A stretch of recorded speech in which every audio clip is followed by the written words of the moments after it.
Mexiko-Stadt sich alte präkolumbianische Ruinen anschauen möchte, der denkt natürlich in erster Linie an die großen Pyramiden in Teotihuacan. Oder vielleicht auch noch den ehemaligen Templo Mayor, gerade im Stadtzentrum, neben der Kathedrale von Mexiko.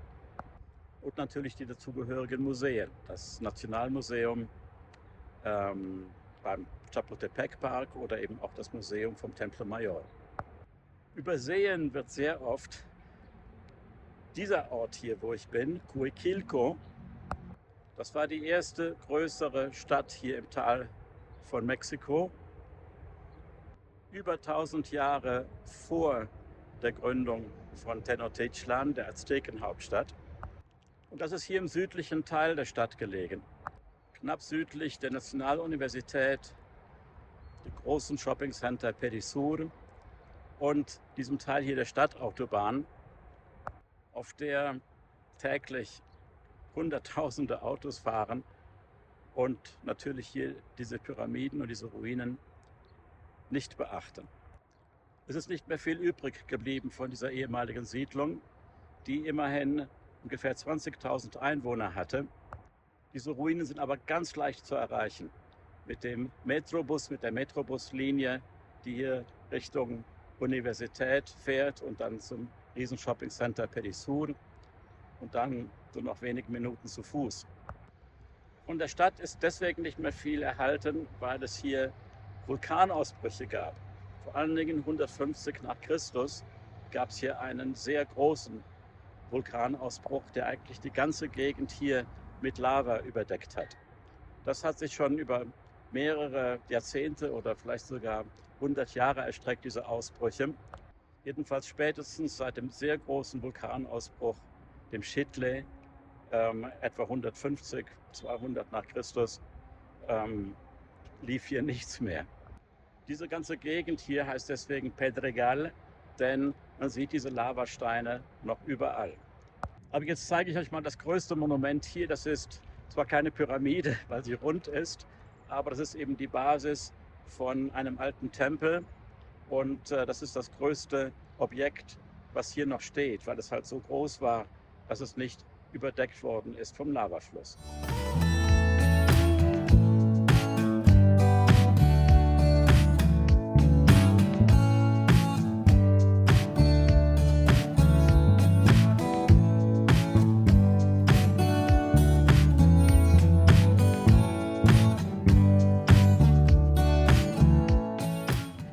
Eine ziemlich wilde Gegend hier nach dem Eintritt in das archäologische Gelände. Viele Leute sind heute an diesem Sonntag nicht hier, offenbar.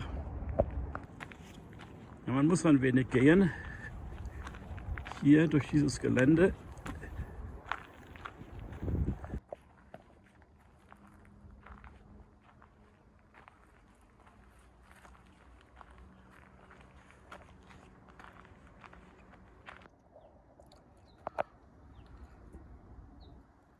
Hier bin ich reingekommen, was wir eben gesehen haben, diese Lavasteine, das ist auf diesem Weg.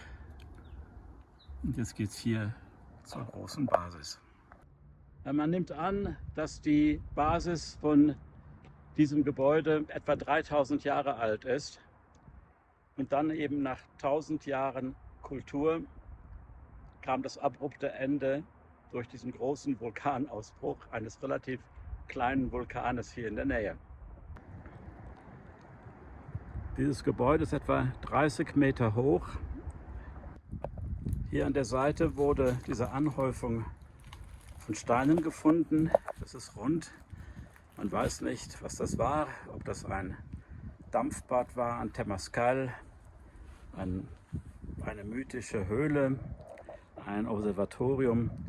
Man hat jedenfalls hier auch Wandmalereien gefunden. Ganz wenig ist irgendwie noch sichtbar. Man hat hier auch so Glyphen gefunden.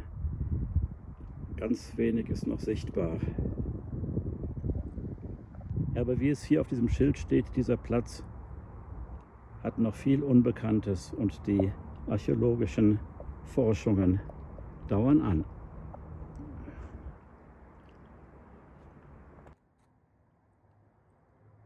Diese schrägen Rampen, die man hier sieht, um nach oben zu gelangen, hatten wahrscheinlich auch eine Kalenderfunktion. Auf der anderen Seite gibt es auch eine Rampe, weil sie dem Sonnenlauf nach ausgerichtet sind. Hier in der Ferne sieht man zwei hohe Berge. Der hohe ist der Ajusco, auch ein ehemaliger Vulkan. Vorher, oberhalb hier von der Ecke von dem Weißen Haus, sieht man eine flachere Erhebung. Und dieser kleine Berg, das ist der Schiedle, der hier der Siedlung den Garaus gemacht hat.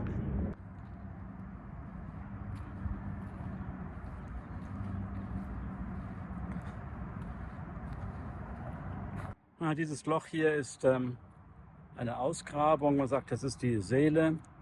Man hat hier verschiedenen Altersstufen, verschiedenen Höhen Plattformen gefunden, Altäre, die aber jetzt hier durch dieses Dach geschützt sind. Denn wie eigentlich bei allen pyramidalen Bauten hier in Zentralamerika gibt es immer verschiedene Bauphasen. Das Gebäude fing also ganz klein an und dann wird immer darüber gebaut. Und eben die allerletzte Phase, als das hier das größte Volumen hatte, die war halt etwa vor 1800 Jahren.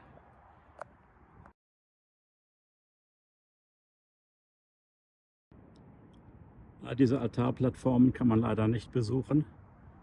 Der Weg dorthin ist geschlossen.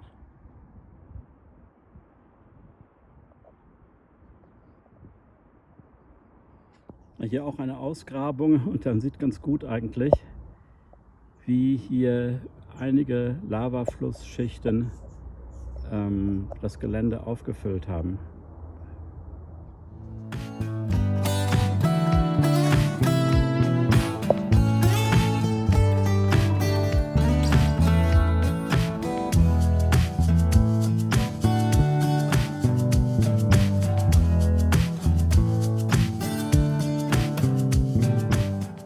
Es gibt hier auch ein kleines Museum mit der Geschichte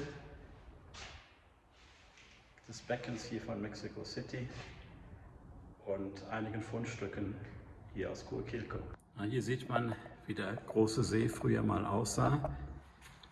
Hier unten ist Coahuilco, da der Schiedle, der Vulkan. Und hier oben ist Teotihuacan mit den großen Pyramiden. Jetzt ist natürlich alles zu und kein See mehr. Tenochtitlan, die Stadt der Azteken, wurde dann hier im Zentrum auf einer der Inseln oder zwei, drei Inseln gegründet, aber sehr, sehr viel später.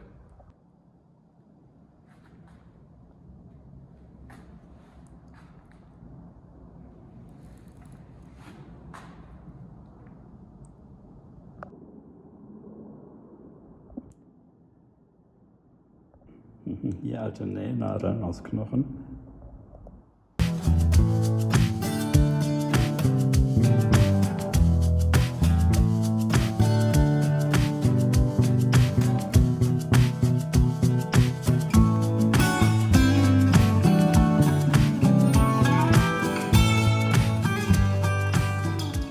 Ja, sehr viel hat man hier eben nicht gefunden, weil eben die Lava alles kaputt gemacht hat. Hier in dem Gemälde stellt sich der Künstler vor, wie das vielleicht abgelaufen ist. Also erst gab es hier einen stetigen Lavafluss über mehrere Jahre hinweg, vielleicht sogar Jahrzehnte hinweg, aber erst wenig und dann der große Ausbruch. Ich zeige das mal im Detail.